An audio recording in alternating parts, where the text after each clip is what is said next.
Hey guys, how are you? I hope you're all doing very well. This afternoon I'm going to be doing another movie review. This movie is a horror film from the USA, English language, released in the year 2017, directed by Sean Byrne, and this film is called The Devil's Candy. So The Devil's Candy starts off with this family. They've just moved into a very rural, remote house in Texas, and they don't know that this house has had a very troubled past, and that this past is going to come back to haunt them. So you've got a painter, his wife, and a teenage daughter. The teenage daughter is finding it very difficult to fit in at her new school. The wife is very skeptical about this whole situation, and the painter is struggling to come up with an idea that's really going to wow the people at the art museum. So the pressure's already on there, but then when this man who is connected to the house's past comes back there and says, "This is my house, I want to come back home," the family say, "Look buddy, this is not your house anymore, go away, otherwise we're going to call the police." So he ends up leaving, and they believe that this is the last they're going to see of him, but they're wrong.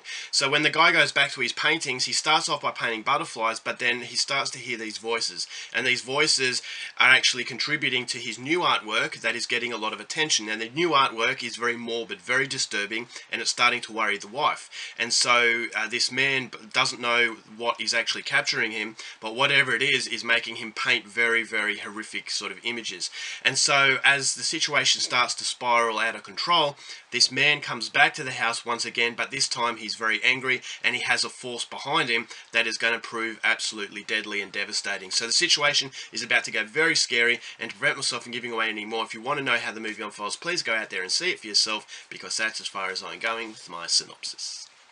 Now my thoughts on The Devil's Candy. This is a very unique take on a haunted house demonic possession film. So on one hand, you can say this is a demonic possession film and it's just a straight out entertaining sort of horror movie. But on the other hand, what makes the movie so terrifying in my opinion was the fact that it personifies the devil, in that it's not a movie about a man with red eyes and inhuman sort of strength, and he can do anything, and that he's absolutely indestructible. This is a movie about the personification of temptation, in that we've all got the devil in us, whether or not we're trying to resist the temptation of taking the Mars bar or resist the temptation of betraying somebody. It's the devil that is controlling us, and that's what the movie is really using, in that you've got this very otherworldly sort of presence to the movie. This is a demonic possession film, but at the same time, on another layer, it is a movie about the temptation of the devil, in the temptation of basically resisting very bad things. And I think the beauty of the film is that you've got the villain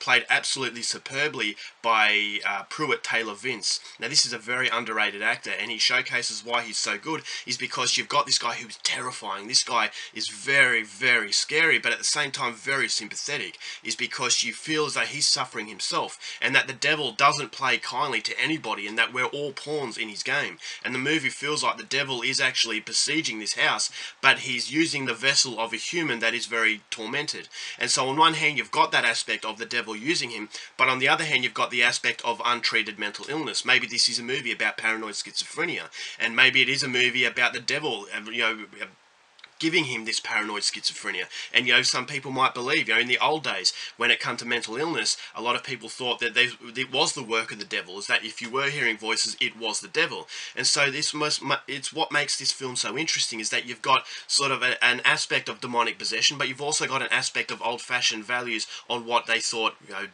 mental illness was, in that it was the devil controlling you. So it's that devil personified that makes the movie very scary, and it's because you can actually sympathize with the bad guy. You feel as though, okay, this is a bad guy that is very unique. This is a bad guy that I wasn't expecting to actually get any sympathy for. And so that, to me, is why the movie works so well, is because it does have that devil personification as opposed to straight out, demonic possession film.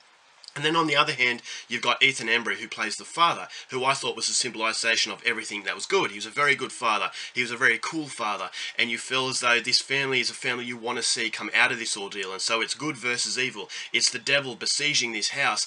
But then, as I said, at the same time, you have that level of personification. You have that level of reality that makes you relate to what is actually going on. So you feel as though it's something so much more than just an empty sort of demonic possession experience. It's an experience that you have that does strong strike you on many levels, and so I thought the director really pulled that off very well. It is a very atmospheric film. There is one scene in particular near the end of the movie involving police officers that you can't actually see what's going on, but it was absolutely terrifying based on the sound effects. And I thought the sound effects play a massive role in this film because the score as well is very heavy metal, and I thought the heavy metal really gave the movie that edge that a lot of other horror films don't have, is that you feel as though it's a very grinding experience. You've got this guy at the start of the film playing a guitar, and it's very grrr, grrr, and you feel as though that's the whole film. It just feels like it's grinding on you, and it's making you feel very, very uncomfortable. So the overall score and actually what you hear plays a devastating effect on what is actually going on. And so you've got a film that doesn't rely on its violence, which is something I really liked as well. It is all about the slowly engulfing atmosphere that is having this strangle effect on this family, and it genuinely scares you, and it just feels like it's snowballing to something so much bigger than what it actually started out as. So it does have that very uncomfortable atmosphere, and that discomfort that the movie has, it gets greater and greater as the story goes along. So overall, it's a very impressive film to look at. It's a very impressive film in its script and its characters, and that the demon personified sort of look that the movie has. But unfortunately, the movie does not live up to the hype for the simple fact that I thought something was missing, in that at the end of the film I wasn't as satisfied as I really wanted to be. Now this movie, along with The Void, which I just recently reviewed, these movies have been hyped up to no end. These movies a lot of people are excited about, and I thought that The Void really lived up to the expectation, but unfortunately this movie doesn't, for the simple fact that it feels like something's missing. And the reason why it feels like something's missing is because it's only 80 minutes long. And this is definitely a prime example of longer is better, is because it needed to flesh out certain areas, and therefore it wouldn't have become impatient. This movie feels like it's very impatient for the simple fact that it feels like it's running on a very short deadline, and because it's running on a very short deadline, you feel like it's cutting corners, and because it's cutting corners, it becomes a little bit generic in the formula and the way that it tells this unique story. And so the overall story and how unique it is and how thought-provoking it is isn't complemented by the way that the formula takes place, in that you got these very generic moments, and I actually could predict what was actually going to happen at the end. And so I constantly kept thinking, if they went this direction, it would have been a lot better. If they went that direction on this certain scene, it would have been a lot better. And it does become very disappointing, is because it does create something that you haven't seen at the start of the film, but ultimately progresses into something that you have seen, and therefore it becomes predictable, and it does lose a lot of the flavour that it actually wants. And so that to me was ultimately the biggest problem, and the problem that does prevent it from being the hyped film that it is.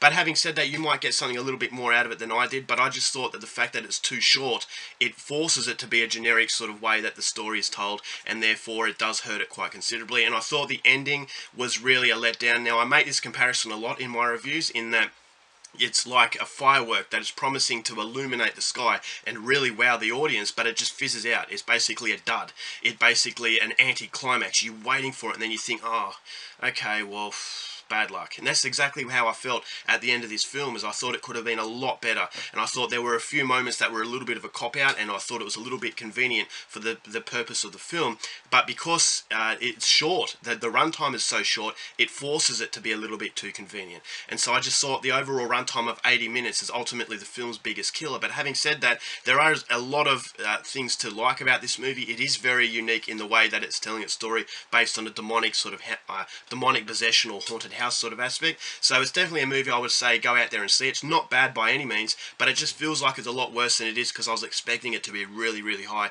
but unfortunately it just doesn't reach those levels. So as overall, for The Devil's Candy, going to give this one 3.5 stars. Still coming recommended. Go out there and see it. Alright guys, that's it for my review. Hope you enjoyed it. Thanks for watching movies, and I'll see you later. Bye.